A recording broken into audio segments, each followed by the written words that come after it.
alors ñuy waxtaanee lu jëm nag ci déclaration de politique générale bu Aminou Lo nekk premier ministre du Sénégal ndax tey jii nii dafa nar a jaar ci tànk Ousmane Sonko. waaw gis nañ ni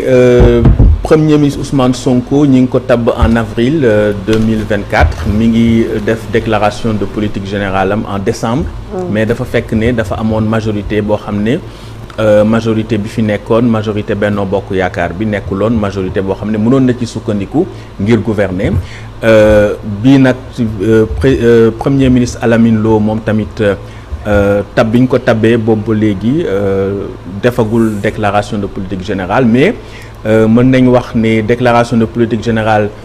foog mu am temps boo xam ne dinañ ko may ki nga xam ne mooy jëwriñu gouvernement bi ngir mu mun a taataan lépp li nga xam ne mooy information lépp li nga xam ne mooy projet tënk ko ba mun a xam fan la ñu toll ci doxalinu réew mi mën a xamit fan la ñu jëm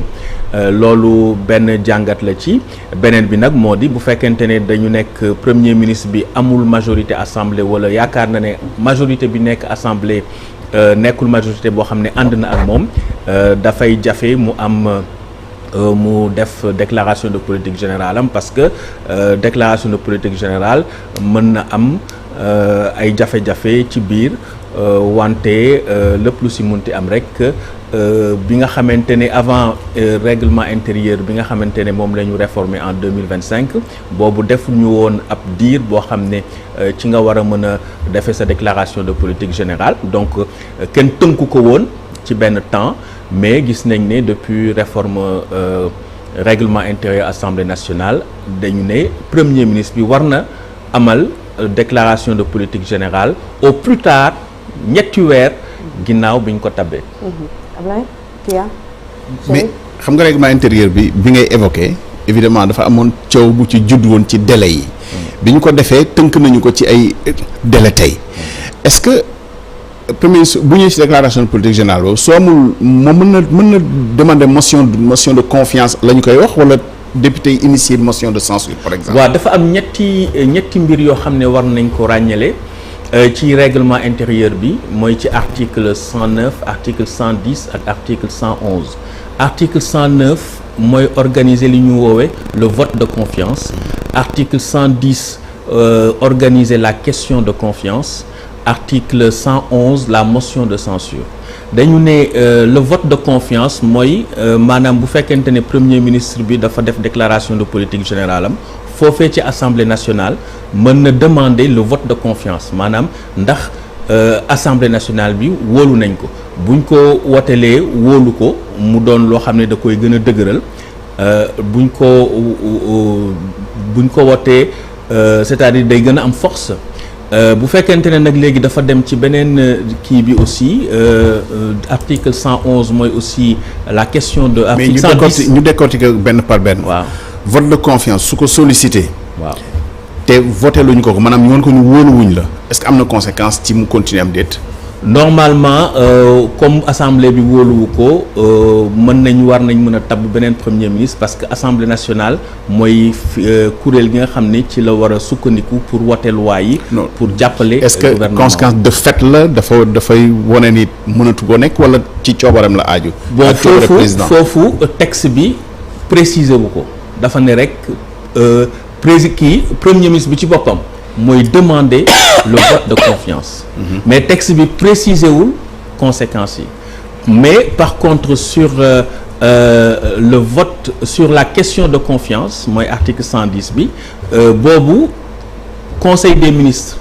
le premier ministre di délibéré ne dafay demander la question de confiance ci benn programme wala ci déclaration de politique générale foofu nag texte bi nee na su fekkente ne dañ ko bañal.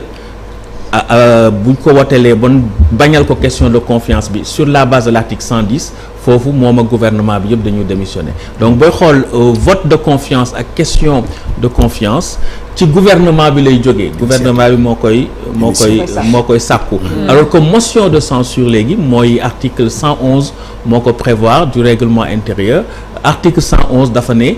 su fekkente ne am na ay député boo xam ne yegg na ci limu fukki député plutôt 1/10 du nombre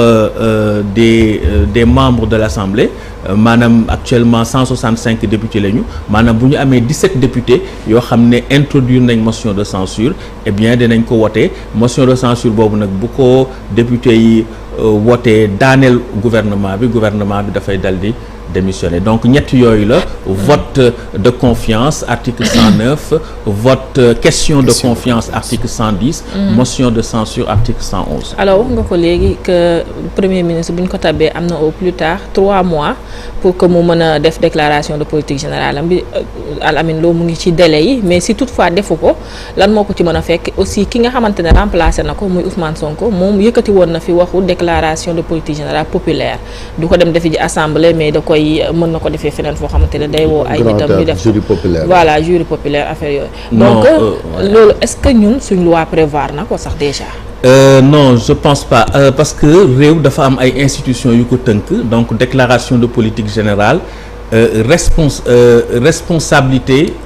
bi nga xamante ne moom le gouvernement am par rapport ak assemblée loolu ñaari kuréel yi ñoo ko sëkk donc rapport yooyu kenn mënu ci génn pour defee ko feneen donc lépp loo xam ne jury populaire la ak yooyu donc dafay nekk ci wàllu politique mais institution yi ak ni nga xamante ne noonu la ñu tëggee constitution bi ak république bi prévoir ko. mais li ñu gis aussi mooy même bu dul Sonko même les autres PM yi leen jiitu duñ respecté maanaam délai 3 mois bi même si nee nga pour gën koo leeral am na lu ci règlement intérieur bi wax question majoritaire tax ñu ragal ko wala la moo tax duñ respecté délai mooy li ma wax sànq parce que en France da ngay gis premier ministre bu ñu ko nommé semaine bee ci topp moom mu def déclaration politique générale. waaw c'est vrai que waroon nañ ko mën a def mais il faut aussi ñu xam ne dafay laaj temps pour ñu def parce que liggéey bu am solo la ministère yëpp dinañu joxe seen ay information yóbbu ko primature ñu synthétiser ko foofu dal di koy càmbar dal di koy toggaat liggéeyaat ko donc loolu dafay jël temps peut-être diiru une semaine peut-être dafay gaaw. mais de toute façon il faut un délai raisonnable moo tax règlement intérieur bi prévoir au plus tard 3 mois bon maintenant su fekkente ne nag amuloo majorité aussi foofu wàllu politique mooy dugg c'est-à-dire ku nekk da ngay xool li la yoon may nga def ko wala li nga xamante ne même bu la ko yoon mayul kenn mënu la ci daan c'est-à-dire les zones d'ombre les zones d'incertitude de la loi loolu aussi da nga koy utiliser comme ressource politique boo xam ne mën na la permettre nga positionner wu foofu ci wàllu politique la ñu nekk parce que gis ne boo demee assemblée amuloo majorité premier ministre bi mën nañ ko sonal ci laaj yi mën nañu mën na am motion de censure ñu daaneel ko mën na voilà lu ne daal mën na si am donc ay risques la voilà. daf mel ni mës na am ci histoire Sénégal ak Moustapha Niasse moom Abdoulaye Wade bi muy doog a ñëw au début avant ñuy dissoudre assemblée nationale bi mu def déclaration de politique générale ci majorité boo xam te ne ay socialistes ñoo fa nekkoon. waaw mais boobu c'était un peu différent parce que peut-être socialistes yi bëgguñu woon engagé très tôt un rapport de force contre un nouveau pouvoir buy soog a ñëw boo xoolee même socialistes yi en bi ñu voté référendum bi constitution bu bees bi ñoom voté wuñu pour voter contre. Voilà. Donc c'était une manière de ne pas montrer que dañu nekk dans une logique de confrontation précoce avec un nouveau pouvoir wala dans une optique de blocage des institutions loolu moo taxoon nekkuñu woon ci logique boobu léegi maître Abdoulaye Wade bi muy tëggaat constitution bi alors def ci ne président de la République mën na effectivement dissoudre lépp ñi nga xam ne ay institutions la woon ginnaaw ñi ngi bëgg a tëgg ak jëmmal beneen constitution bu bees. En parlant d'histoire Sénégal est-ce que mës na dund motion de censure ci gouvernement yi fii jotoon a am. si am na ay motion de censure yu bëri wante motion de censure yi amu ci benn bu ci antu lu dul motion de censure bi nga xam ne moom la ñu introduire woon en 1962 contre Mamadou Dia moo nekkoon en même temps président du conseil ministre de la défense wante moom bi ñu ko buggee daaneel ak motion de censure dafa mujjee yóbbu gendarme yi ci assemblée ñu génnee député yi ne leen mënu leen amal lël bi fii après am ay députés yoo xam ne aussi jàppoon nañ leen loolu moo andi woon crise bi ak nu mu mujjee ba ñu jàpp Mamadou Dia ak ñi mu àndaloon. sinon am na yeneen aussi. ak Amadou Ba rek bu mujj Amadou Ba 2022. voilà am na motion de censure. député Yewwi Askan Wi. am na motion de censure bu député Moussa Tine introduiroon aussi contre le gouvernement du premier ministre Mame Madior Boye. Premier ministre Mamadou Lamine Loum aussi. dugaloon nañ ko motion de censure. mais bu aboutir donc am na ay motion de censure yu ñu mos a dugal. mais du aboutir mais dafay bokk ci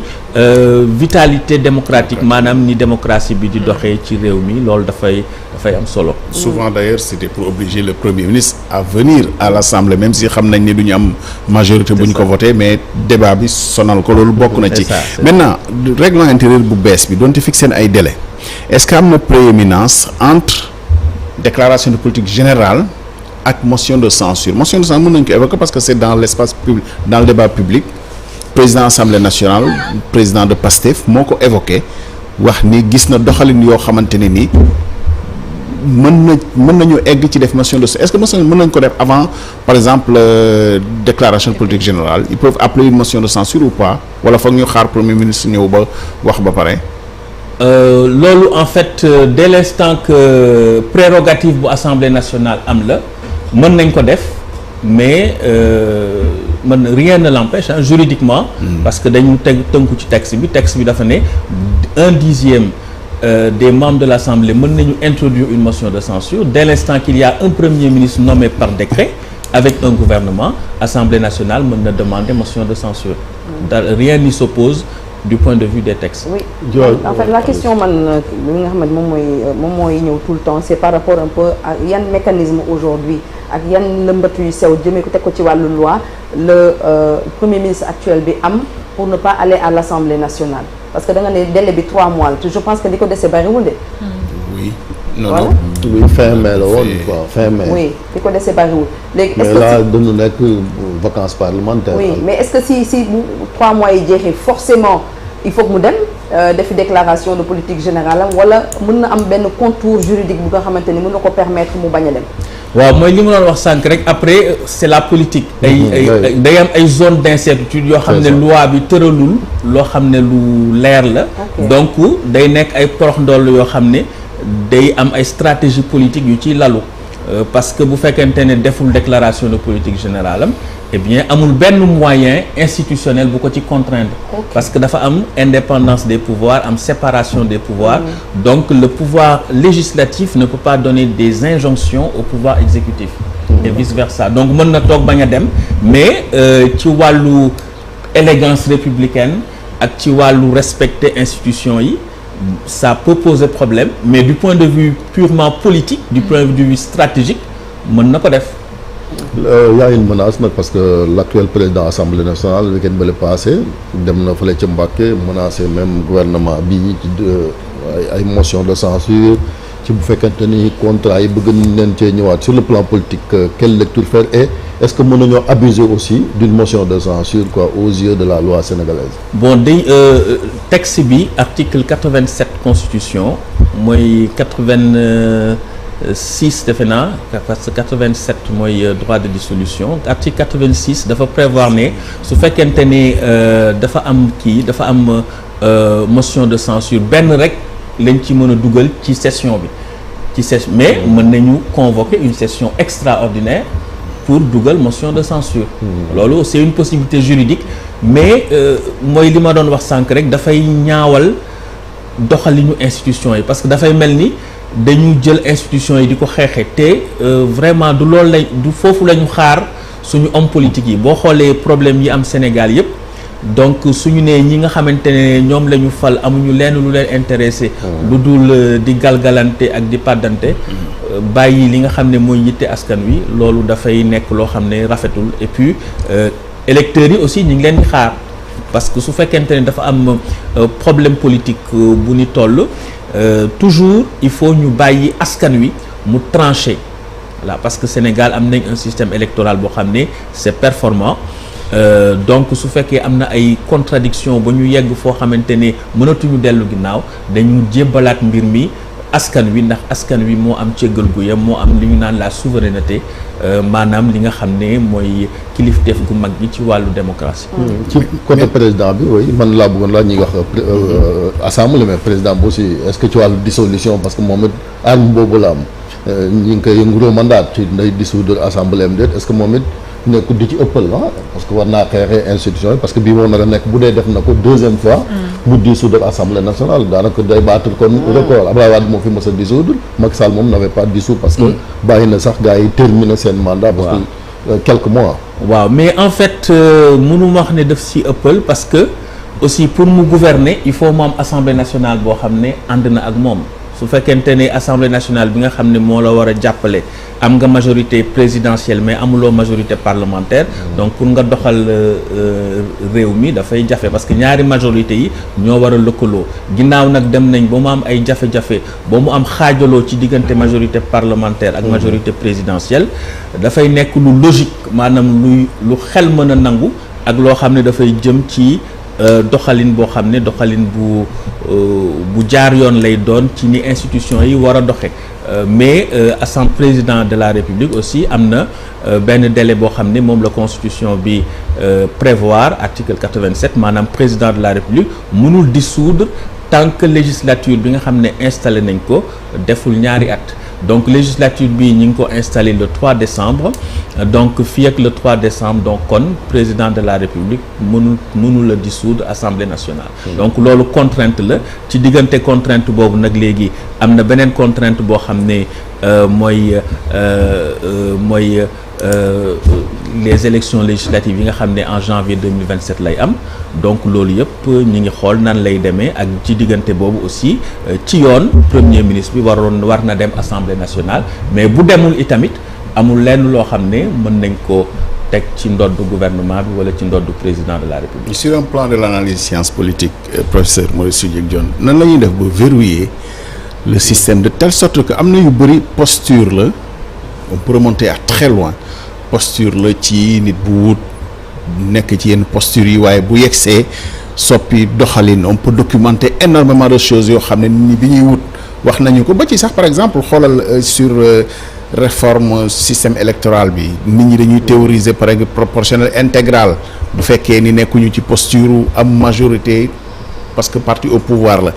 mais bu nekk au pouvoir xëy na loolu lu ñuy faxas la tegee ko wet ak yeneen ba ci xëy na yi règlement intérieur bi indi yu bees yi ba ci déclaration de patrimoine gis nga débat bi ci mujj mais comment faire pour verrouiller le système de telle sorte que évidemment je n'évoque pas le système américain pour wax ni système bi c'est verrouillé de telle sorte que c'est robuste en fait de telle sorte que kenn mënu ko manipuler avec des ajustements variables selon les postures. waaw mais loolu aussi dafay poser problème bu am solo c'est-à-dire que waruñu am des démocrates de convenance mais dañu war a am des démocrates de conviction c'est-à-dire texte bi lu mu baax bu fekkente ne ñi nga xam ne ñoo ko war a appliquer bëgguñu jouer jeu bi dañu wut toujours ay porox ndoll yu ñu contourner voilà parce que texte bu parfait amul droit dañu naan à la fois ressource la ak contrainte ressource la mooy loo xamante ne mën nga ci sukkandiku pour défendre say intérêt mais contrainte la maanaam loo xam ne daf la war a tënk donc ci kaw loi bi da nga koy jëfandikoo ngir say intérêt wante itamit daf la war a tënk war na am benn équilibre entre le droit comme ressource et le droit comme contrainte boo xam ne moo war a am mais ginnaaw loolu yëpp li ko lal mooy aussi la culture démocratique des acteurs est-ce que acteurs yi nangu nañu culture est-ce qu'ils sont sincèrement et profondément des démocrates parce que sinon dañu nekk rek ku nekk li la nga xam ne moo la arrangé say intérêt ni ngay fexe ba toog ci nguur gi nu mu gën a yàgge loolu rek moo lay intéressé mais yaakaar naa ne loolu pour texte régler lépp dafay jafe il faut mu am culture démocratique. Dernière question alors professeur ginnaaw DPG est-ce que Assemblée nationale disposé na ay outils pour mën a contrôler li nga xamante ne moom mooy engagement gouvernement yi ñu fi jël. waaw Assemblée nationale mën na def ay questions écrites mën na def ay questions orales mën na am ay commissions parlementaires mën na am ay instruments yu bëri yoo xam ne dina ko permettre mu contrôler action gouvernement wante dafa nekk rek ne lépp lu jëm ci wàllu motion de censure question de confiance ak vote de confiance yooyu c'est des situations un peu extrêmes par exemple ci vote de confiance bi maa ngi koy wax sànq su fekkente ne assemblée bi bañal na ko premier ministre li gën a logique li xel gën a mën a nangu mooy premier ministre bi ci boppam dafa war a démissionner parce que laaj na est-ce que wóolu ngeen ma ñu ne ko wóoluwuñ la donc su logique ak boppam dafa war a démissionner waaw. oui yóbbante bi. Non, le 23 juin, professeur, j'étais une petite souris dans cette assemblée à l'UFR de sciences juridiques de Saint-Louis. C'est pour dire juste que élection code électoral ak yooyu nekk du ci politique yi rek parce que ñoom ñii dañu nekkoon ci élection bu ñu doon def pour UFR sciences juridiques bu Saint-Louis. Mais on découvre en fait l'essentiel du débat public bi nga xam ne ni mooy am ci société bi ci élection, contestation. Des gens qui sont élus mais qui estiment qu'ils sont mal élus et puis voilà énormément de choses mais tout ça témoigne de la vitalité du débat et surtout voilà mais bu jeexee je pense que loolu la ñu inspiré ñoom bu jeex nañu jàll ci leneen évidemment c'était une élection très disputée on peut le dire et féliciter les ceux qui sont élus encourager ceux qui sont encore engagés au service vraiment de l'enseignement ak du bien-être des étudiants, féliciter-le au passage aussi, féliciter le professeur Ibrahima Silla qui a été élu directeur, mais pour dire que ça nous intéresse aussi, yéen ñi nga xam ne yéen a bind texte yi ñu xool aussi naka ngeen koy. waaw mais c'est avec le plus voilà le plus démocratiquement du monde hein, c'est-à-dire ku nekk am nga sa projet am nga sa programme da ngay. C'était surtout ça hein, c'était vraiment des projets voilà et puis après quand c'est fini on passe à autre chose. Bien sûr. En tout cas di la remercier bu baax a baax donc professeur Maurice Soudieck Dione ça se voit que séeréer yi quand même am nañu xam-xam nangul nañ leen ko. ñun day seen jiw nangul nañ leen ko ñu bàyyi la nga tàggu sa étudiants yi ñu ngi gis ne ñu ngi envoyé message di la remercier également. waaw merci beaucoup maa ngi nuyu sama étudiants yëpp di leen gën a encourager parce que ñu ngi jëm ci ay examen. mais nee nañ notes yi nga kii tuuti nga yéwén tuuti. waaw c'est ça. En tout cas c'est agréable de voir que le Sénégal regorge de ay nit yu nga xamante ni ñu am xam-xam lañu professeur Maurice Soudieck Dione ñu ngi lay remercier bu baax a baax juste rappeler que agrégé en sciences politiques ca université Gaston Berger bu Saint-Louis ñu doon waxtaanee déclaration de politique générale bu Al Aminou Lo premier ministre ndax dafa nar a jaar ci tànku Ousmane Sonko donc tontu nga ci di la gërëm bu baax a baax 8h55 dinañu dalal suñu beneen gan Mouhamadou Ndiaye Sarr magistrat la porte-parole du ministère de la justice mais avant cela ñu ànd ak yéen ci benn document bu am solo.